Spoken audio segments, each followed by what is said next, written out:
வாழ்க வளமுடன் நண்பர்களே! ஒவ்வொரு மனிதனின் வாழ்க்கையிலும் ஒரு மறைந்த சக்தி செயல்படுகிறது. அது நம்மை காக்கும் முன்னோர்களின் ஆசீர்வாதம். அவர்கள் எப்போது நம்மை விட்டு பிரிந்திருந்தாலும் அவர்களின் ஆன்மா நம் இரத்தத்திலும் நினைவுகளிலும் வாழ்கிறது. அவர்களின் ஆசிகள் இல்லாமல் எத்தனை முயற்சி செய்தாலும் வெற்றி தாமதமாகலாம்.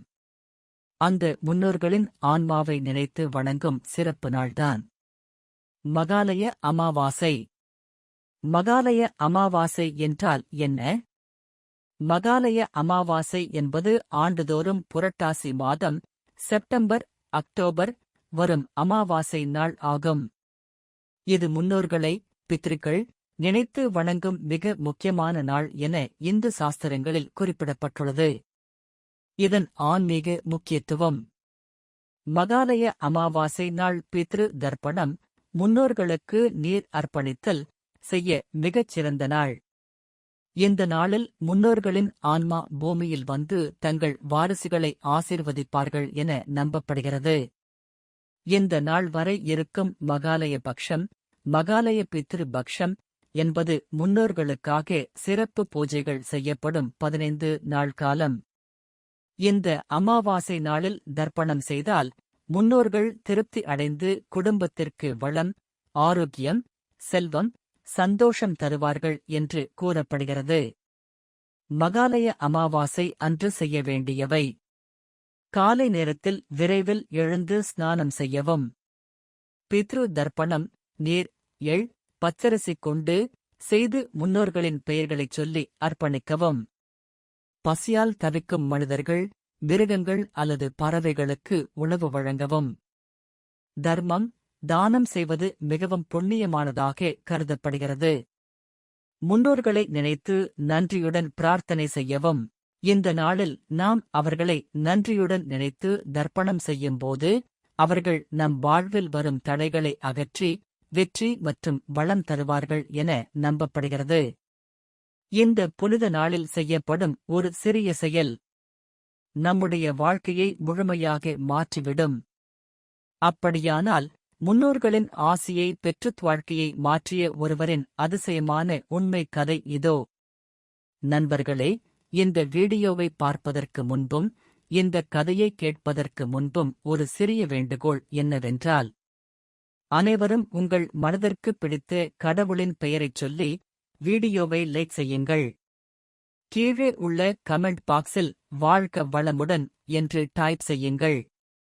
அதனால் உங்களை நேசிக்கும் அனைத்து கடவுளின் அருளும், ஆசீர்வாதமும், அமைதியும் நிச்சயமாக உங்கள் வாழ்க்கையில் பொங்கிப் பெருகும். தமிழகத்தின் தெற்கு பகுதியில் பசுமை பசுந்தழைத்த வயல்கள் சூழ்ந்த ஒரு சிறிய கிராமத்தில் ரகுநாத் என்ற இளைஞன் பிறந்தான். சிறுவயதிலேயே பெற்றோரை இழந்தான். அவனைக் காப்பாற்றியவர்கள் அவன் தாத்தா ராமசாமி மற்றும் பாட்டி மீனாட்சி. அவர்கள் சிறிய நிலத்தில் விவசாயம் செய்து சிரமப்பட்டு அவனை வளர்த்தனர். ரகுநாத் அவர்களுடைய பாசத்தில் வளர்ந்தான். பாட்டியின் தூக்கக் கதைகளும் தாத்தாவின் அறிவுரைகளும் அவரது சிறுவயது உலகமாயிருந்தன.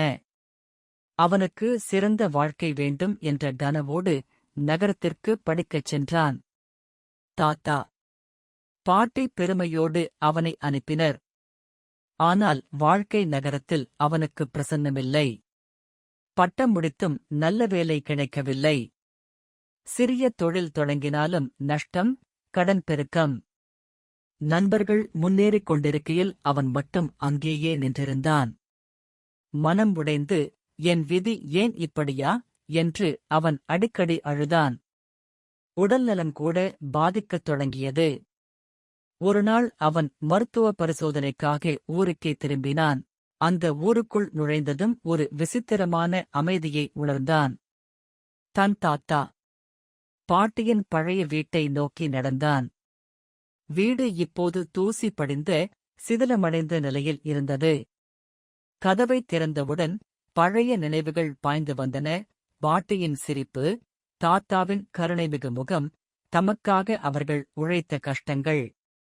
அவரது கண்களில் தானாக கண்ணீர் வந்தது. அந்த சமயத்தில் ஊரில் உள்ள ஒரு முதிய சித்தர் அவனை பார்த்து அழைத்தார். மகனே, ஏன் இப்படி துக்கமாக இருக்கிறாய் என்றார். ரகுநாத் அனைத்தையும் திறம்பட சொன்னான். முயற்சிகள் தோல்வியாகின்றன, நம்பிக்கை குறைந்து வருகிறது என்று. அப்போது சித்தர் சொன்னார், வாழ்க்கையில் முன்னேற்றம் பெற அறிவு, உழைப்பு மட்டும் போதாது மகனே. முன்னோர்களின் ஆசீர்வாதமும் தேவை. அவர்கள் நம் வாழ்வியல் அடிப்படை. நம்மை உருவாக்கியவர்கள் அவர்கள்தான். அவர்கள் எங்களை வளர்த்த கஷ்டத்தை நாம் மறந்துவிட்டால் அவர்கள் ஆன்மாத்துக்கப்படுவார்கள். அந்தத் துக்கம் நம் வாழ்வில் தடையாக நிழல் போல் தொடரும். அதை அகற்றும் சிறந்த நாள் மகாலய அமாவாசை. ரகுநாத் வியப்புடன் கேட்டான். ஆனால் அவர்கள் இப்போது இல்லையே. நான் அவர்களுக்கு என்ன செய்ய முடியும்? சித்தர் மெதுவாக புன்னகைத்தார். அவர்கள் உடலில் இல்லை. ஆனால் அவர்களின் ஆன்மா உன்னுள் இருக்கிறது. நீ அவர்களை நினைத்து நன்றி சொல்லும்போது அவர்கள் ஆவி சந்தோஷப்படும். இந்த அமாவாசை நாளில் நீ அவர்களை நினைத்து தர்ப்பணம் செய். சுத்தமான நீர் எடுத்து 3 முறை அவர்களின் பெயரை நினைத்து சமர்ப்பி. பசியால் தவிக்கும் உயிர்களுக்கு உணவளி. உன் மனதில் இருந்து நன்றியுடன் பிரார்த்தனை செய். அதுவே அவர்களுக்கு மிகப்பெரிய வழிபாடு. அந்த வாரம் மகாலய அமாவாசை வந்தது.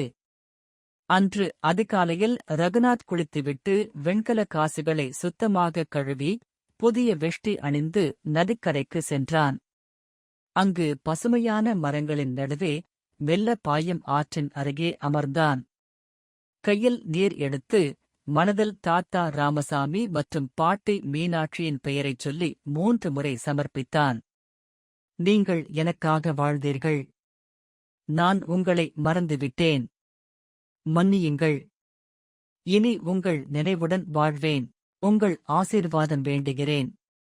அவன் கண்ணீருடன் கூறிய அந்த வார்த்தைகள் காற்றில் ஒலித்தன. அதன்பின் கிராமத்தில் உள்ள ஏழை முதியவர்களுக்கு அன்னதானம் செய்தான். சில சிறார்களுக்கு புத்தகங்கள், உடைகள் கொடுத்தான்.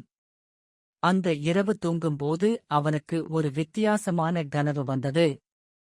தாத்தா, பாட்டி இருவரும் வெண்வெளிச்சம் போல ஒளிவீசி அவன் முன் நின்றனர். நீ எங்களை நினைத்தாய் மகனே. எங்கள் ஆசி இனி உன்னைத் தொடர்ந்து பாதுகாக்கும் என்று ஆசீர்வதித்தனர். அந்த நாளிலிருந்து ரகுநாதின் வாழ்க்கை ஆச்சரியமாக மாறியது. அவனுக்கு திடீரென ஒரு நல்ல நிறுவனத்தில் வேலைவாய்ப்பு கிடைத்தது.